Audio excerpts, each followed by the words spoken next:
Oh crap. Yes, sir. This is a nuclear-powered aircraft carrier, which can be divided into several parts. At the top is the deck, divided into two sections. Yeah. This is the landing strip placed diagonally and the steam-powered takeoff platform. Wow. On the bridge, there's the antenna and radar system, along with a tower air boss to direct aircraft traffic. Just below is the captain's navigation bridge, radar, and radio room. Inside this aircraft carrier is the gallery deck for combat and control operations, which oversee the four phalanx closed combat support systems and the Sparrow missile anti-air defense system. The main deck, one of the largest, houses multiple aircraft and weapon systems. The third deck houses the engineering and electrical shops. On the fourth deck, you will find two nuclear reactors connected to four generators. Wow. Although classified, we can assume that the front nuclear reactors power the propellers closer to them, while the reactors connected to the generators power the propellers in the back. But wait, we will also look at the parts and functions of a nuclear-powered aircraft carrier explained in a super simplified animation. Yes, sir. Let's not forget the importance of a carrier strike group, how they operate complete with its heavyweight aircraft, fighter jets, and helicopters. So stay tuned and don't miss a beat. During flight operations, this deck, it is considered one of the most dangerous places in the world to work. There are approximately 4 large elevators that facilitate the movement.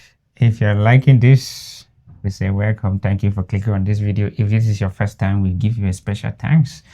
And if you have been watching our videos, we give you a special hug from the west coast of Africa. This person yapping is Onel, and this is my lady Tekla. Say hi to our people. Hi, family. So today we're checking out how an aircraft carrier works. I think we've kind of seen it around operating, so we like to know how it works, how it operates, and stuff like that. Okay. You know, anything that has to do with engineering gets me addicted. Yeah. Of course. So, family, let's go see how Americans cook this whole pot of soup, which is ready to be dished out to the enemy. Chinese, you guys watch us too. In flight operations, this deck, it is considered one of the most dangerous places in the world to work. There are approximately 4 large elevators that facilitate the movement of aircraft to and from the hangar bay and flight deck. Each can accommodate 2 fully armed aircraft. In addition to the 4 main elevators, several small weapons elevators are located around this flight platform. From this top angle, we can find 4 catapults for launching aircraft off this moving airport. Together, these catapults can launch 1 aircraft every 20 seconds on average. One aircraft every 20 seconds on average. Probably 3 aircraft per minute.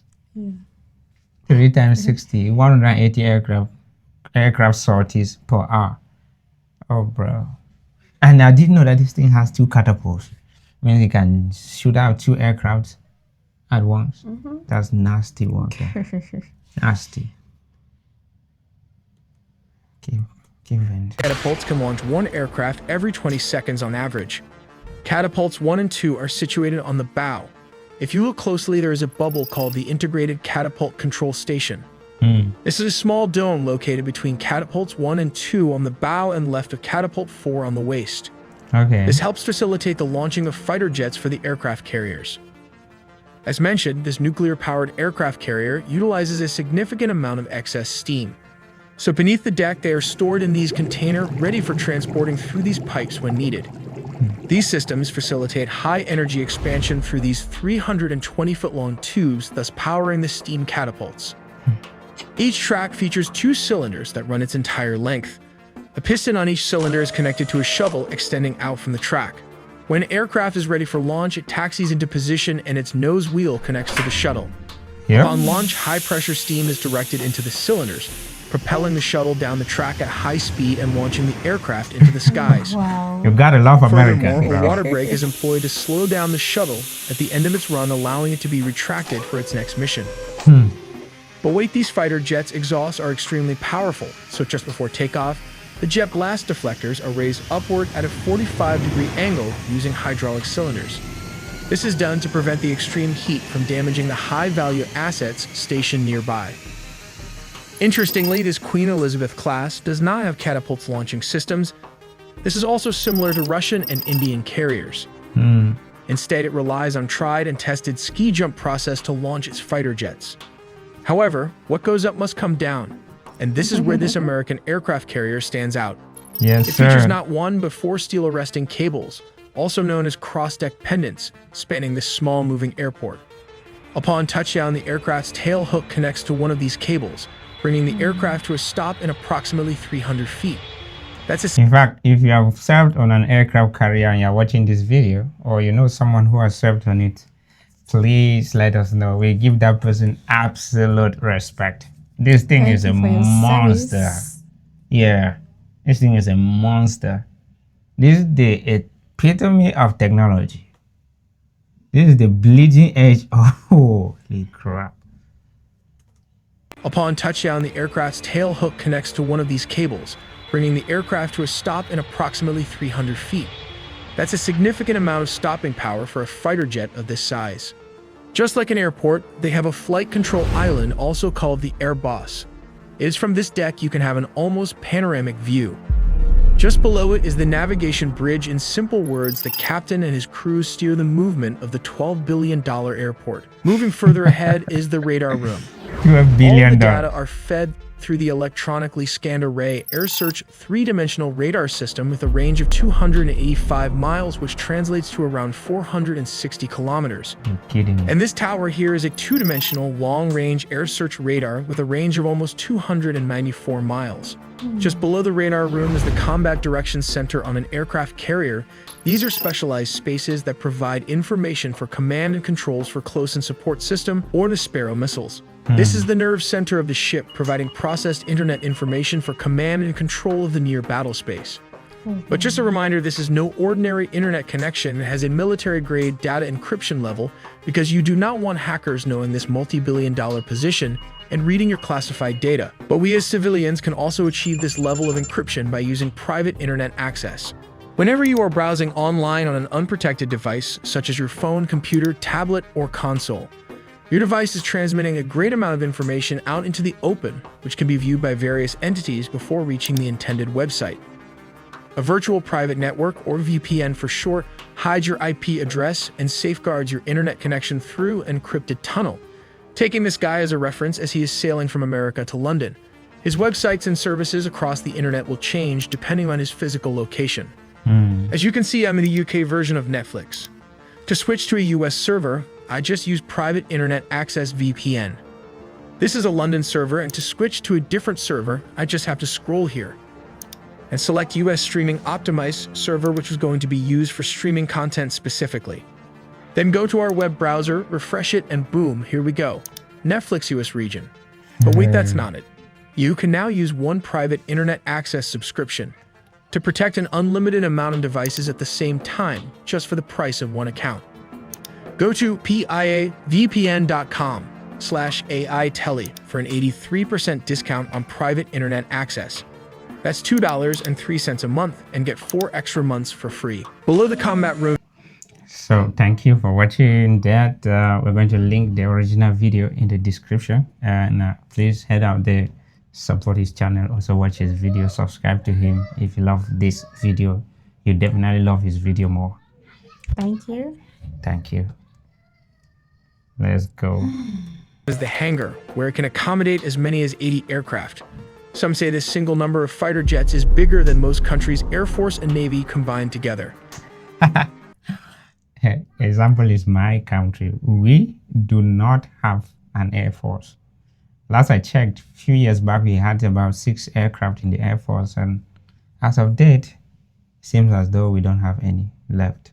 So 80 is like almost 10 times more, no, more than 10 times more than what it's just infinitely more. Beneath the hundreds of aircraft are the crew mess and ship galley, designated areas where military personnel eat, socialize, and sometimes live. This Nimitz class has 2 crew mess decks, one forward and the other located here. What's even more unbelievable is that it has a mini supermarket for the roughly 5,000 personnel to shop at their own will. 5,000. But this floating city needs to sleep, and the cabin crew is spread all over this floating vessel. Quarters can be found both forward and back of the ship as shown in these visuals. Adjacent to the marine quarters is the engineering hangar for repairing the maintenance-hungry jet engines. And the laundry room is located just below it, along with an equipment room nearby. As we all know, the hundreds of F-16 and Super Hornets can consume large amounts of ammunition and guided weapons. To accommodate the universal ordnance magazines, they are strategically placed at the bottom of the ship to minimize the risk of explosions, and this storage compartment can extend throughout the entire ships. As you can imagine, this beast is not left unprotected. It can carry two 50 caliber machine guns at the front. Moving a bit further are two Phalanx weapon systems on both sides. Additionally, an anti-aircraft Sea Sparrow missile has been added just close to the Phalanx. At the back, you will find Sea Sparrow missiles on both sides and a close support system like the Phalanx or the Sea-Ram. Inside this close-in support system is the Q-band search radar. Just below it is the Q-band tracking and gun-laying radar, and beneath that is the 20mm Gatling gun, which spits out 4,500 rounds per minute. No, All thank these you. rounds are fed from the ammunition drum. No, thank you, please. When a missile speedboat tries to get within a range of about 2 miles, the close-in support system activates and spits rounds, dismantling an enemy boat in seconds. Due to the concept of Holy fast-flying drone warfare like this one, the Sea Sparrow can destroy it with utmost precision. It has a range of around 50 kilometers, which is 30 miles. With a $12 billion price tag, this aircraft carrier has bodyguards. A typical carrier strike group might comprise of 5 to 7 of these ships. At the center sits the aircraft carrier. These carriers can accommodate a maximum of 130 fighter jets. Flanking each side are 4 destroyers. They could be the Arleigh Burke-class destroyers, predominantly used for anti-air warfare. Leading the battleship at the front is a Ticonderoga-class cruiser. These ships are multi-mission, covering air warfare, undersea warfare launching torpedoes, naval surface fire support, and surface warfare. Love this At the job. back is the frigate class, generally serving as a light escort with a focus on anti-surface and anti-air roles, with a lesser degree of capability than larger ships. Depending on the mission, nuclear-powered Virginia-class submarines animated in our recent videos can also be added to the carrier strike group to seek out and destroy hostile surface ships and submarines. The typical carrier air wing can include the Grumman E-2 Hawkeye. This aircraft flies ahead of the aircraft carrier, scanning the battlefield with its large radome radar. Simply put, it acts as a scout, providing early warnings of any enemy activity up to almost 100 kilometers away. They even have a mini cargo plane, the C-2 Greyhound, which they use to transport equipment and personnel. While the 6 Seahawk helicopters are designed for rescue and anti-submarine missions. These Seahawk helicopters can be launched from a specific part of an aircraft carrier. A sonar line is deployed to scan for enemy submarines. Who sits around and build all this system and put them in the waters? Holy. Oh my God. American citizens are totally protected from the bottom of the sea to the edge of space. What? We're protected. This is holy crap. I'm jealous over here. Look, I'm sweating. Like I'm sweating. Oh my God. My whole body is wet. Underneath the ocean water. Upon detection, the helicopter can launch a torpedo at the target. Once launched, the torpedo, equipped with its own sonar system, will actively track and pursue the submarine until it successfully neutralizes the threat. Now this moving city that weighs around 100,000 tons needs to move. They do that with these 2 nuclear reactors, one positioned at the front and the other situated here. This nuclear reactor is composed of several components. Simply put, this core acts as a miniature sun within the reactor. Additionally, you will find these steam generators and powerful turbines integral to its operation. Let's compare this to a human to help you understand its size. It's important to note that this comparison depends on factors such as the reactor's design, size, power output, and efficiency. This is how it works. Step 1. These radioactive furnaces create tremendous amounts of heat that boil water. Step 2. This creates high-pressure steam that helps spins these giant turbines, indirectly powering the carrier's 8 electric generators. Yes, you heard that right, not 2, but 8 General Electric generators. This could easily power a city of 100,000 people. Step 3. No, thank you. Using massive reduction gearboxes, the turbines are connected to turn these four mammoth propeller shafts that drive the ship, giving it a speed of around 35 knots, which translates to around 64 kilometers per hour. But a quick note here, the actual speed is still highly classified. Wait, that is the public speed. This thing is 100,000 tons. Running around in the water at 64 kilometers per hour. Should I? No, I got no words. No words. Holy Mary, Mother of Grace. Quick note here, the actual speed is still highly classified.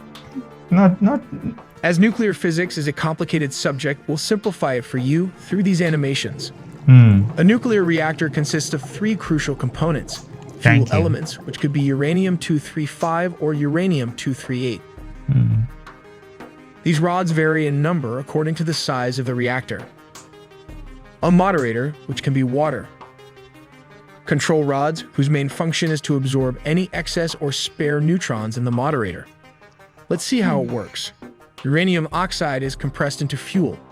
Parts of uranium are packed into sealed fuel rods. The fission of uranium begins by bombarding it with neutrons. In each fission, 2 or 3 neutrons are released. This in turn causes new fissions, thus creating a chain reaction. However, in a nuclear reactor, it's important that this chain reaction is controlled after each fission.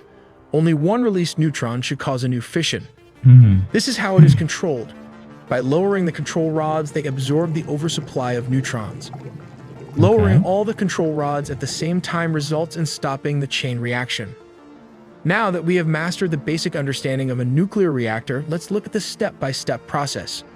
Step 1. The nuclear reactor heats the water to 320 degrees Celsius. Step 2.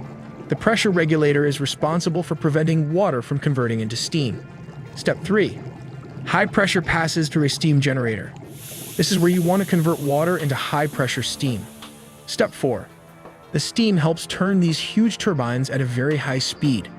Step 5. The spinning turbines are connected to these gears. Step 6. The gears and clutch then power the electric motor. Step 7. This in turn powers the propellers of this huge aircraft carrier, propelling at speeds of around 35 knots, which translates to around 64 kilometers per hour. Step 8. The steam from the turbines is then passed through a motor condenser, which turns it into water. It is then pumped back into the steam generator, and the process is repeated, giving it almost an unlimited fuel for this aircraft carrier. We needed to end that video very fast before he gets a call from the government. That was a perfect video, family. Oh my God. I never knew this. Hell yeah. I love it. How did you say? How did you see the video? No, the video is actually really nice. I liked it. I like the You know, she's a medical science in it. You know, she's a medical student, guys. the electronics in it. Yeah. So I like to know how the medical students think about technology stuff. Anyways, it's cool. If you're not an engineer, you are lost forever, isn't it? I'm looking for a fight, you know.